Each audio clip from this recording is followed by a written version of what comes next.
नाज़रीन, झंडो मरी तालुके जा 50 खां वधीक स्कूल बंदि हुजण ऐं स्कूलनि में बुनियादी सहूलियतुनि जी खोट ख़िलाफ़ तहरीक इंसाफ़ पारां प्रेस क्लब अॻियां बुख हड़ताली कैंप क़ाइमु कई वई आहे। उन हवाले सां रिपोर्ट कयो आहे रज़ा अली मीरजत। दुनिया में कंहिं बि मुआशरे जी तरक़ी ऐं बहितरी जो दारोमदार तइलीम सां हूंदो आहे, पर बदकिस्मती सां तालुके झंडो मरी में 50 खां मथे स्कूल बंदि पियल आहिनि। बंदि पियल स्कूलनि ऐं खुलियल स्कूलनि में सहूलियतुनि जी खोट ख़िलाफ़ पाकिस्तान तहरीक इंसाफ़ पारां प्रेस क्लब झंडो मरी अॻियां एहतिजाजी कैंप क़ाइमु कई वई। असां चवण हीअ आहे, ॾिसो तालुके झंडे मरी जा जेके बि टोटल स्कूल आहिनि सभु बंदि पियल आहिनि। असां इन जे लाइ एहतिजाज कयो आहे, पहिरें खां आगाज़ कया, हींअर बि एहतिजाज कयूं पिया। इंशाअल्लाह अञा राय अमल न थियो त अञा अॻिते असां वेंदासीं। तालुका झंडो मरी में कंहिं टाइम में को हादसो थी सघे थो, केॾी महिल बि कंहिं बि अल्लाह न करे असांजा ॿार डेथ थी सघनि था। जेके स्कूलनि जी हींअर सूरत हाल आहे ऐं तइलीम खां बिल्कुलु असांखे महिरूम कयो वञे, ईअं न सम्झनि त असीं ख़ामोश थी वेंदासीं।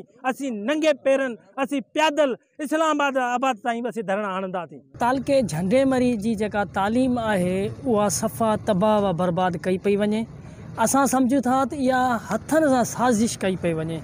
असां ही एहतिजाजी रैलियूं गॾियूं आहिनि, एहतिजाज कया आहिनि, प्रेस कॉन्फ्रेंसूं कयूं आहिनि। उन्हनि जे बावजूदु अॼु ॾींहं ताईं जेका सिंध गवर्नमेंट आहे उहा सुती पई आहे। असां टंडोलियार जे अंदर भी कैंपूं लगायूं, असां उस्मान शाह उड़ी जे अंदर भी एहतिजाज कया, असां जेको आहे सो प्यारलुनि जे अंदर भी एहतिजाजी मुज़ाहिरा कया।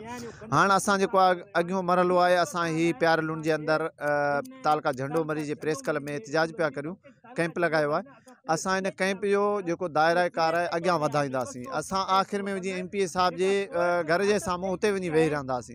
छो तालीम असांजो बुनियादी हक़ आहे। घटि में घटि असांखे तालीम ॾिनो वञे। असांजे तालुके जे अंदर 2013 जे रिपोर्ट मुताबिक़ 270 स्कूल बंदि आहिनि। उहे स्कूल छो नथा खोलिया वञनि? शौर ईंदो पोइ हिनखे केरु वोट ॾींदो? हिन जे साम्हूं हर को बीह रहंदो।